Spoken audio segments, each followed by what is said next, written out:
இயேசு கிறிஸ்துவின் நாமம் மகிமைப்படுவதாக.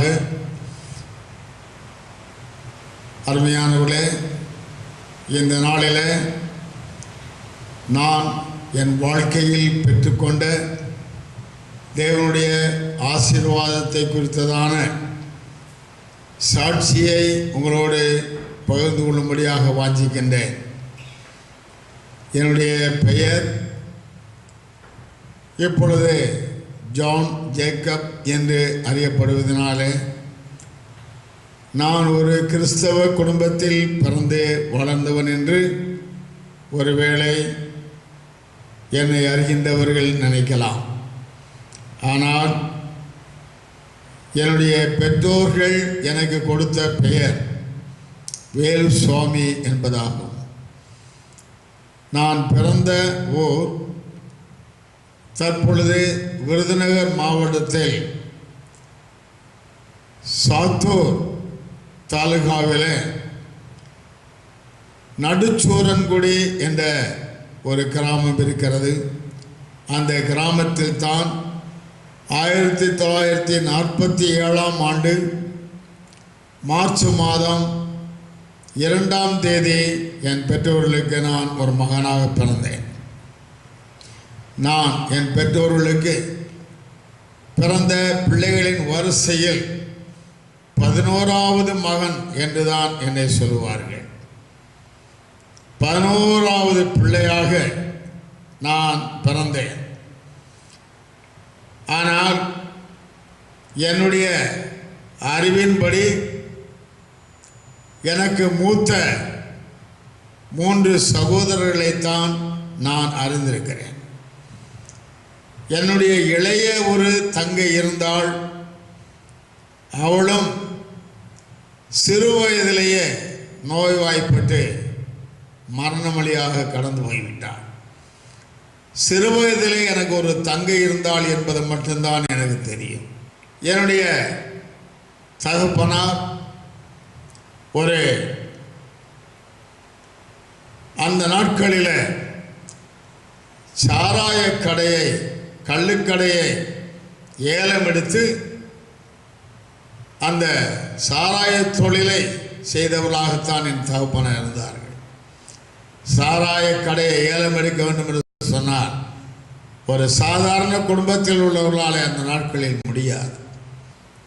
ஏராளமான நிலங்கள், வயல் நிலங்கள் எல்லாம் இருந்தன.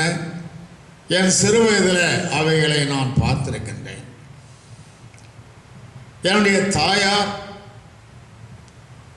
இந்து மார்க்கத்தின்படி ஒரு மரலாடியாக இருந்தார்கள்.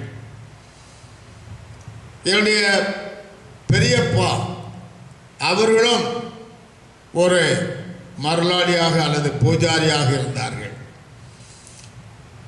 இவர்கள் 2 பேர்களும் அந்த தங்களுக்குள் வருகிறதான அவர்கள் தெய்வம் என்று நம்பக்கூடிய அந்த ஒரு சக்தியினால சில அடையாளங்களையும் அற்புதங்களையும் செய்யலாகவும் இருந்தார்கள். இவ்விதமான ஒரு குடும்பத்தில் சூழ்நிலையில் நான் பிறந்திருந்தேன். அந்த சூரன்குடி என்ற கிராமத்தில் சுமார் 13 வயது வரையும் நான் வாழ்ந்து வந்தேன்.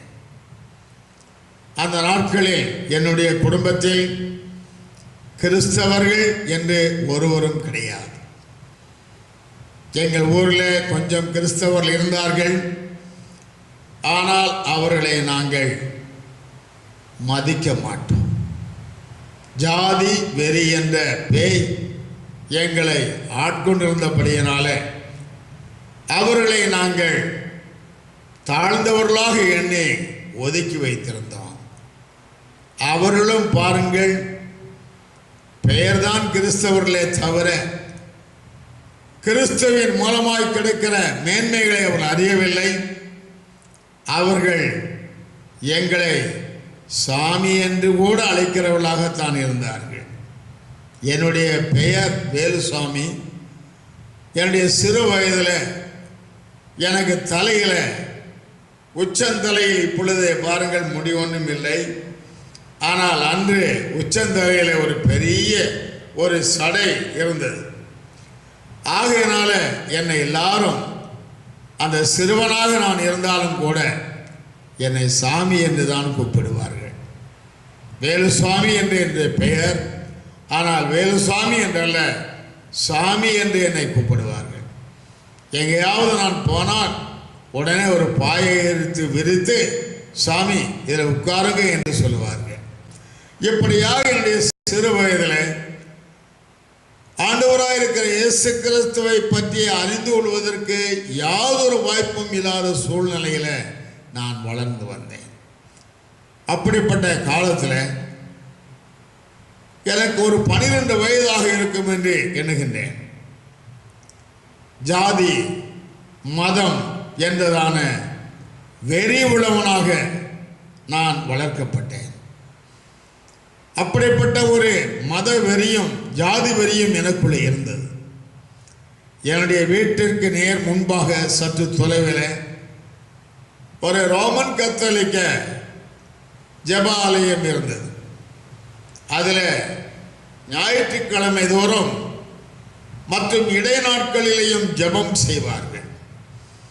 ஒரு நாள் அவ்விதமாக ஜெபம் நடந்து கொண்டிருந்த வேளையில் அவர்கள் பொதுவாக ரோமன் கத்தோலிக்க ஜெபாலயங்களிலே ஜெபம் பண்ணும் பொழுது அவருடைய ஜெபங்கள் ஒரு ராகமாக பாடுவது வழக்கம் அல்லவா? அவர்கள் விதமாக ஒரு ராகமாக அந்த ஜெபத்தை பண்ணுவார்கள். அப்படியாக ராகமாக அவர்கள் இந்த ஜெபத்தை பண்ணி அந்த பாடலை பாடின வேளையில் நான் என்னுடைய வீட்டில் விளையாண்டு கொண்டு இருந்தேன். திடீரென்று எனக்கு அந்த ஜெப பாடலை கேட்டவுடனே எனக்கு அது ஒரு கேலியாக தோன்றினது. நான் என்ன செய்தேன் தெரியுமா?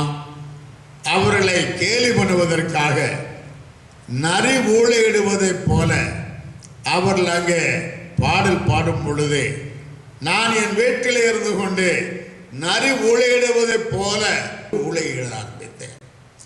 அப்படி நான் ஊழையிட்டதை என் தாயார் கேட்டு என்னை வந்து அதட்டினார்கள். ஏன் நீ அப்படி செய்கிறாய் என்று சொன்னார்கள். நான் அப்பொழுது சொன்னேன், நாம் வணங்குகிற தெய்வம் தானே பெரிய சாமி. அவர்கள் ஏதோ ஒரு தெய்வத்தை கும்பிடுகிறார்கள், அவர்கள் ஆ என்று பாடுகிறார்கள். ஆகையினால தான் நான் இப்படி ஊழையிட்டேன் என்று சொன்னேன். என்னுடைய தாயார் தான் முதலாக ஆண்டவராக இருக்கிற இயேசுவை பற்றி எனக்கு நற்செய்தி சொன்னவர்கள் என்று சொன்னால் அது தவறு கிடையாது. ஆம் அருமையானவளே, என்னுடைய 12 வயது பருவத்தில் என் தாயார் என்னை பார்த்து சொன்னார்கள், இல்லை மகனே, அந்த இயேசு ஆண்டவர் தான் உலகத்திலேயே பெரிய கடவுள் என்று சொன்னார்கள். நான் என் தாயாரை பார்த்து கேட்டேன், என்ன சொல்லுகிறீர்கள்? நாம் வணங்குகிற தெய்வங்கள் தானே பெரிய தெய்வங்கள் என்று நான் கேட்டேன். அப்படி தாயார் மறுபடியும் சொன்னார்கள், இல்லை அப்பா, இயேசு ஆண்டவர் தான் பெரிய தெய்வம் என்று சொன்னார்.